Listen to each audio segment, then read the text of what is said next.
If you ever have said yourself, I start over again on Monday, then this episode is for you. Do you feel like Mondays have become like a reset button to make you feel better?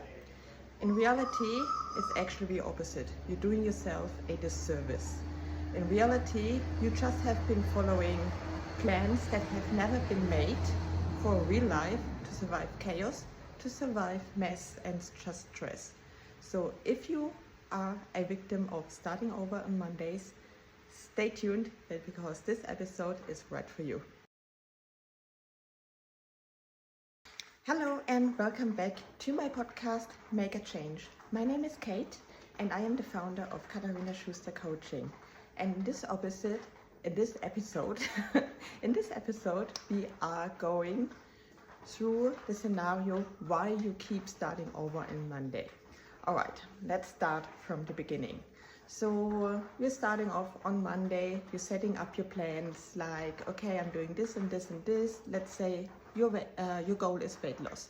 All right, so I want to lose weight and you're setting yourself a calorie deficit, you're setting yourself boundaries, you're setting yourself a certain amount of exercises. Maybe you're planning out on cutting out certain foods and increasing other foods, which is very normal. So often we wanting to increase protein in our vegetables because we know vegetables are healthy, we know protein is good and helps us to recover from our workouts, as well as like keeping us full for longer, because protein is like that macronutrient that is the highest, is the protein with the highest satisfaction. So need to practice my talking today. And I'm actually a perfect example for that, because for years I used to have the same saying, oh, I just enjoy the weekend now, I just have some wine, I just eat that pizza with the fries because I feel like it now, and I had a shit week, and I just start on Monday again. From Monday on I'm gonna be good. And having that mindset is just like a perfect recipe for just starting the same cycle anymore. Again, so what we want to do is really breaking that cycle. What often is connected to it is like a fear of not being accepted by others, or we often feel guilt, like we're enjoying our time on the weekend and then on Monday we're feeling guilty about what we have done, and then completely restricting our calories because we do have this weight loss goal. And having a weight loss goal, there's nothing wrong with it.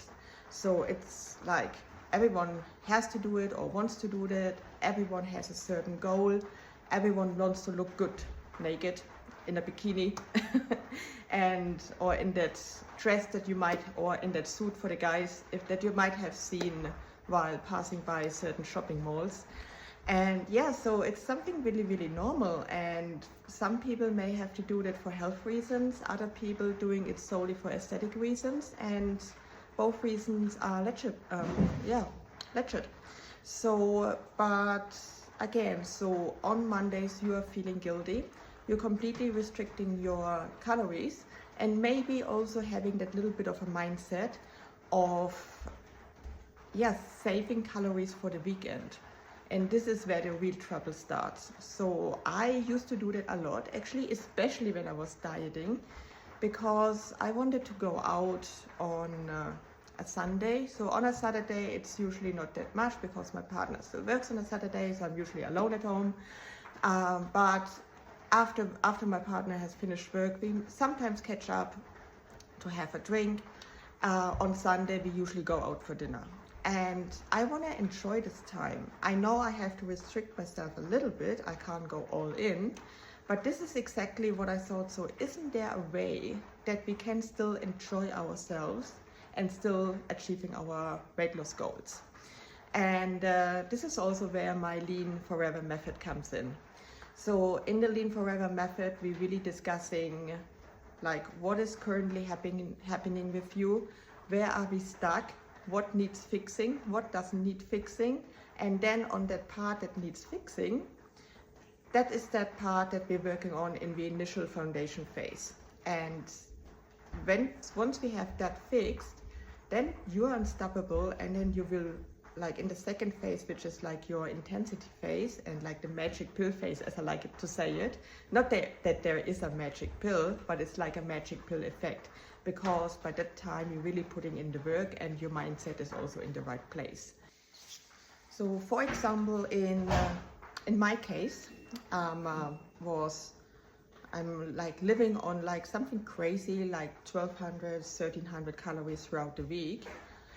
I felt really tired. I didn't feel like I had enough energy to do my workouts. My workouts are really intense.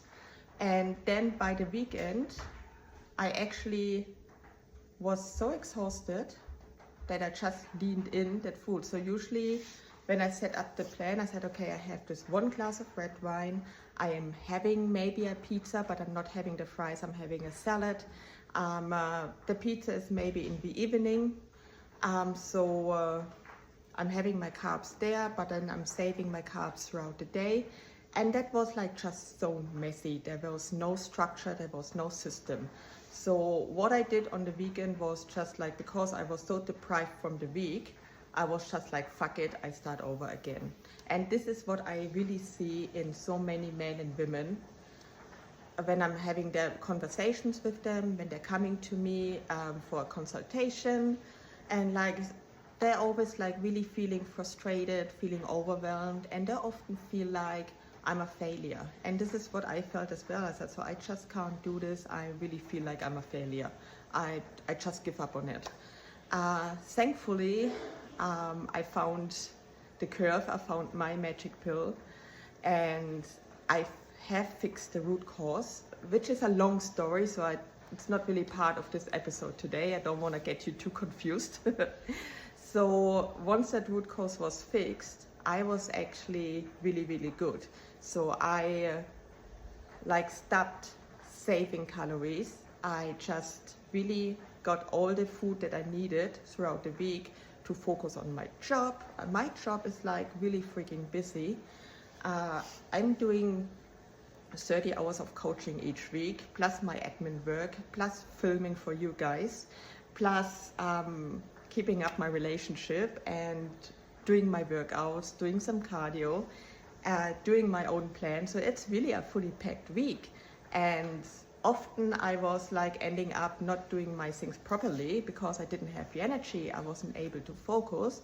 And by the weekend, it was just like, yeah, you know. So, and this actually is pretty much how it looks like when you see all of those people who are like achieving the goals, achieving the bodies, something that you want to achieve yourself as well, but you just haven't found the right approach for you yet. This is what the successful people do. That woman or that man out there that you see, oh my God, that guy or that woman, she achieves the goals and I want to have that too. First thing is that you're shifting your mindset. Firstly, not looking at that woman because you don't know the story of that woman or that man. Look at yourself. So focus on yourself, don't focus on others. And then, but on the other hand, that other man and that other woman, they do most likely achieve the goals because they are having that flexible dieting. They're having a flexible approach or a little bit more flexible approach than yourself. They're not restricting themselves. They don't have clean weeks. They don't have perfect weeks. Probably their weeks are really fucking messy, just like your week. But what they are doing is following a flexible approach. They're being very, very consistent. So often consistency gets so much underrated. Often it's that you think like, oh my God, today I'm not 100%, so I just fuck it. That's, if you're showing up for yourself and maybe having just 50, 60, maybe 70%, that is still consistency. And please don't put that down, because that is exactly what consistency as a human being looks like, because you're not a robot. So just don't put yourself down if you are not being able to give 100% a day. if you have showed up for yourself, you have been successful. And another thing is consistency. Actually, something I get a lot is I often get, oh, it's boring. And so, yeah, actually it is fucking boring. But that successful woman you may be looking at, or that successful guy that you may be looking at, if you're a man, they doing the boring shit. So they doing meal prep, they are eating mostly the same thing, but then they're having that one or the other day where they adding some flexibility. They're training 4 to 5 days per week, but they're also not going to the gym every day. They are honoring the rest days, because the rest days are super, super, super important for your muscle recovery and to actually progress. So because your progression actually happens during rest. And if you're not honoring that, you're really increasing the stress levels, you're increasing the cortisol levels. And when cortisol is high, your hunger hormone is high. Your hunger hormone is ghrelin. So when that is cortisol is high, your ghrelin is high. And when your ghrelin is high, your leptin is low. So your leptin is your satisfaction hormone. Leptin is that hormone that says, like, for example, in terms of appetite, oh, I'm full, I'm feeling good, I'm fine. That's leptin. And if you are stressing yourself out,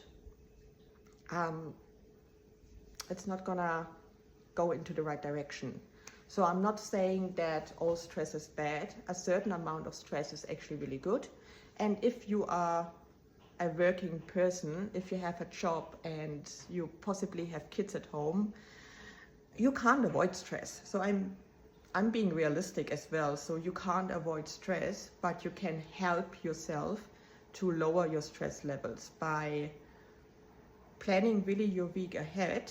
I know it sounds boring again, but you're having your, like, put out your calendar Monday to Sunday. So put in at, I don't know, 7 a.m. you're putting your child to childcare or kindergarten or school.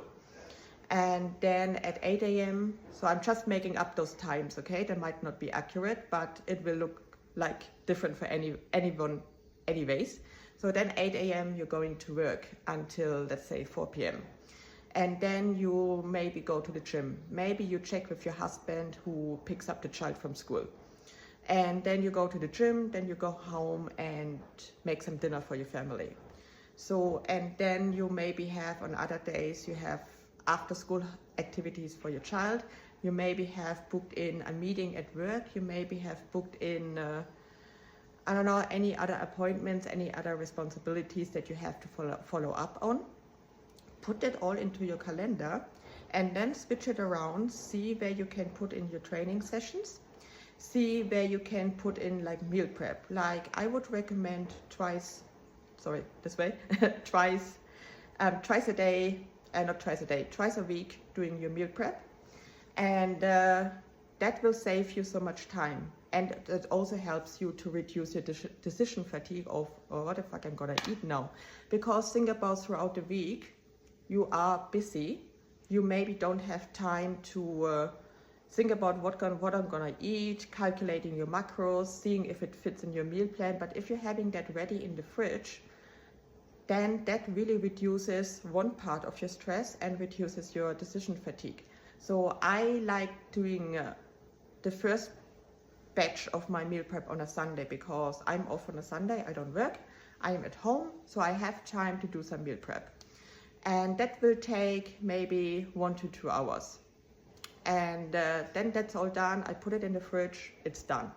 And then I maybe do another batch on Thursday for the remainder of the week. Maybe I'm putting in some takeout on Saturday. So you can actually say, okay, maybe on Saturday night I'm going out, maybe already look up the menu of that restaurant you're going to, so you can have an idea what is that restaurant offering, what kind of foods are they doing, what is on the menu, so you can already get a little bit of an idea what they're serving, so you can already make like some choices. Maybe you're going for the chicken, for the salad, for the steak with some veggies on the side. Maybe you're having a glass of red wine or a beer, whatever you drink. If you drink at all, if you don't drink, that's perfect. Yeah, alcohol actually, it is very, very much a part of our social life, but alcohol in any amount, it is a toxin to your body.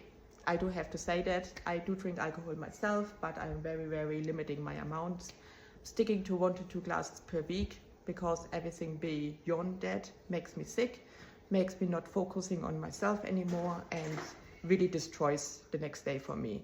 So I used to be different when I was in my 20s. When I'm 38 years now, I just can't handle that shit anymore. And yeah, so if you're having that all planned out, like again, I do that on a Sunday. Like I'm getting up in the morning because I want to enjoy my family time as well. So I'm getting up in the morning, making that rough plan for the week, making sure I got everything sorted, and then I'm free for my family. And yeah, so if you do have any questions, anything, how that could work into your lifestyle, just reach out, comment in the comment section. And if you find this helpful, or do you think, nah, that doesn't help at all, Kate? And yeah, I would love to know what your insights are. How are we going to break this cycle now? Yes, so putting it all together, like a little bit of a summary what I just said. I know I was talking a lot, but basically how we're gonna break the cycle is, firstly, plan ahead. Don't restrict your calories throughout the day. Follow the 80-20 rule. You can do that on a daily basis. I actually would recommend that on a daily basis. But if you, let's say, I actually did not mention that earlier. Let's say you do have an event coming up on a Saturday night. It can be an event from your company, maybe, that maybe is a birthday, a wedding, a whatever the event is. You get the idea. Plan that ahead as well, and then maybe make some adjustments throughout the week, but don't make crazy adjustments. Like if you're saying on that wedding, because it's a birthday, you need a little bit more calories for that day, then just maybe minimize by 100 calories per day, not more. And don't take it off your protein, take it off your carbs and your fats.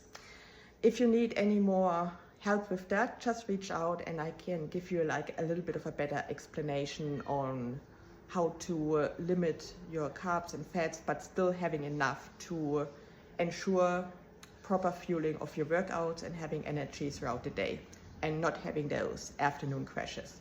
So yeah, planning ahead, organizing, meal prepping, not restricting too much throughout the week, having a flexible approach. If you're going a little bit over, don't freak out. Show up for yourself every single day, no matter if it's 100% or 50%, even 20%, it is still showing up. And if you have a day that is like really hard for you, like you being like maybe a bit sore, for the ladies it's often when we have like the first few days of our period or leading up to our period, we feel like a little bit, I don't want to do anything.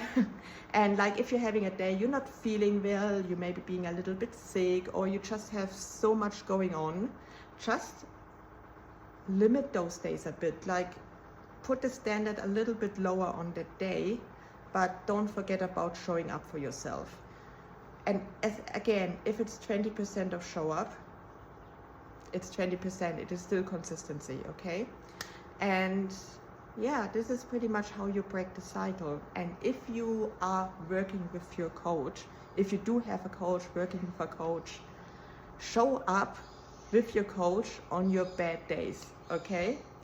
Send that coach the messages, I'm shit today, I'm not good today, and do your check-in when you're feeling unwell, when you're not feeling great, when you don't think you have made any of those physical changes. Show up with your coach, because those check-ins, and I'm talking from experience, those check-ins are the freaking best check-ins, because on those check-ins we're really getting under the skin.